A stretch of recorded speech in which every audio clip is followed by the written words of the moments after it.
Welcome back. So is there anything wrong with taking a view that as our newspaper we are going to promote, we're going to put every particular move of government in the best possible light and promote a particular perspective of that kind? And I, as a consumer, can decide to buy that newspaper or not, as the case may be. Look, there's nothing wrong. And people, all what we're emphasizing is that people shouldn't also confuse government with the people of South Africa. Because for a newspaper to say, look, we want to reflect the South African story, which I think we should. I mean, speaking at the Percy Koboza Memorial lecture last year, George Holo made that point to say sometimes with our desire to have scoops and focus on corruption and crime, sometimes we forget that South African story, which is about, the success of ordinary people.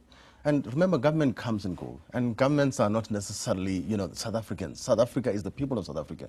So if you're going to say, like when the Guptas launched their paper to say we're going to support the ANC, what happens when the ANC is out of power?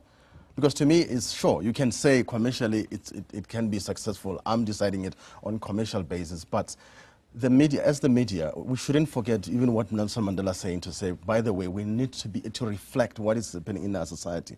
We need to make sure that we hold those in power to account. So can I just ask you, I understand that there are newspapers that take that view. Yes.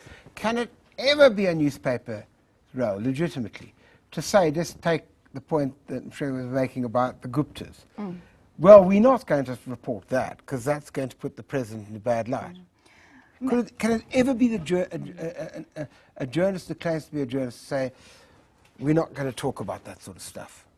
I think you can choose to highlight or lowlight it. And there is that thing called the market.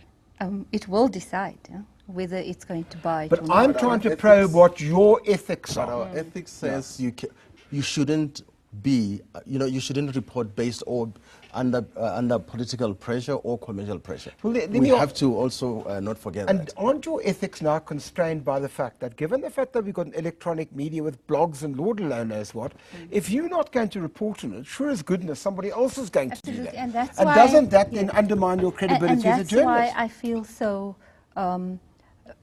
That's why I think sometimes we have a non-debate, because actually everything else is almost ahead of us, and that information will have a way of coming out, and that's why I think the democratic values, the constitutional state, ultimately will be okay. Well, let me pick up on that, because all of you have mentioned the Kandla one way or another. It seems to kind of, I don't think you can organise a program of any kind anymore without the Kandla coming in somewhere.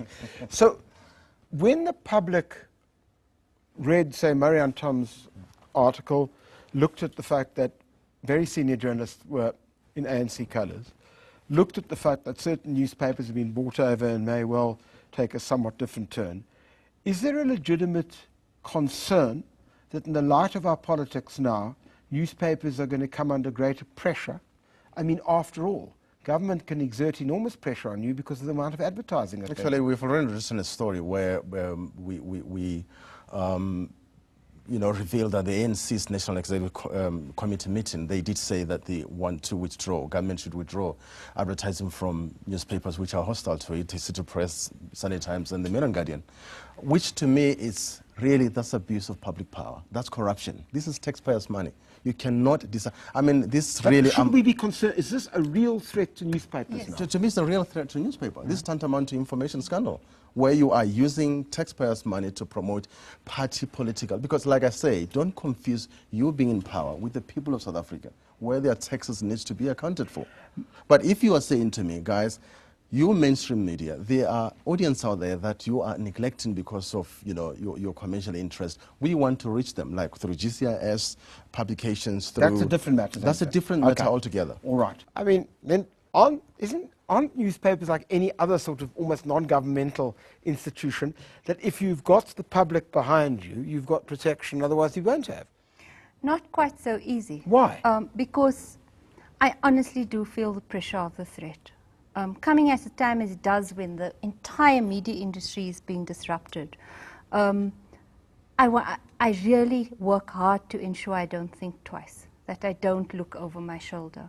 And ultimately, I think the kind of journalism, the investigative, ensuring we get to as a country where we need to, it has to be non-profit based. Otherwise, that pressure will become Do you think it's hard inevitably to what's going to bear. happen? I suspect so. So do we need like a large coffers from generous Yes, donors? Of course, yes. Yeah. Because And what happens if we don't look, get that? not necessarily only government pressure. I mean, like Commercial pressure. commercial pressure as well. Because, like you have already mentioned, the social media, it makes print media not profitable anymore. So once you get that kind of commercial pressure, there's kind of temptations to really do things which are a no-no, unethical, and that's what, as journalists, we really have to be vigilant against. But I'm curious. I mean, do you also feel that you've got to think twice before you publish? Not necessarily think twice, but when the highest decision-making body between conferences of a ruling party takes a decision or discuss punishing media that it consider hostile, really, to me, that should be. I don't think we as a society have dealt effectively with that kind of threat, frankly. You can't just swat it away. And perhaps we haven't dealt either with what we mean by transformational racist. Sure. No, And how do we do that? I mean, you guys have got a role here, a So big I've been role. thinking a lot about this because I think at the moment all we do is reflect a very toxic debate without thinking about how we can use our powerful platforms to reconsider, did we do the hard work? Do we need a TRC for race? Well, let me give you an illustration, if I may, just on that, and ask your comment. It's this. When we look at, for example, kind of economic framework for a society which is supposed to be social democratic under our constitution, if I could use shorthand, there's very little debate about some alternative. I mean, the left are hopeless. The question of like an alternative vision. I mean, I don't see very much of that. I see very much a very traditional kind of, it's either a lunatic populism or a mad neoliberalism. Sure. Surely you've got a role here. And why is that role not being played?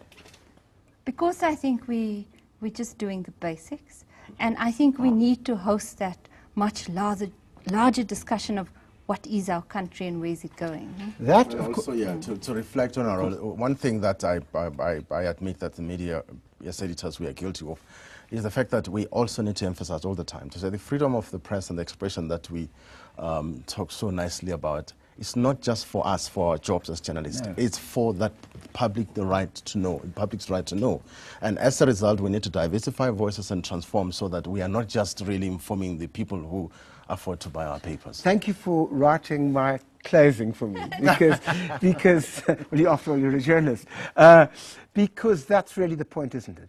When we talk about the media, we're not talking about the three people who've given us the benefit of their experience and knowledge tonight.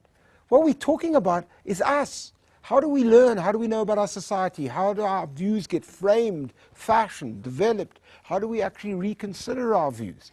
It's to a large degree through the exercise of freedom of expression, which in a concrete way comes through the print and electronic media one way or the other.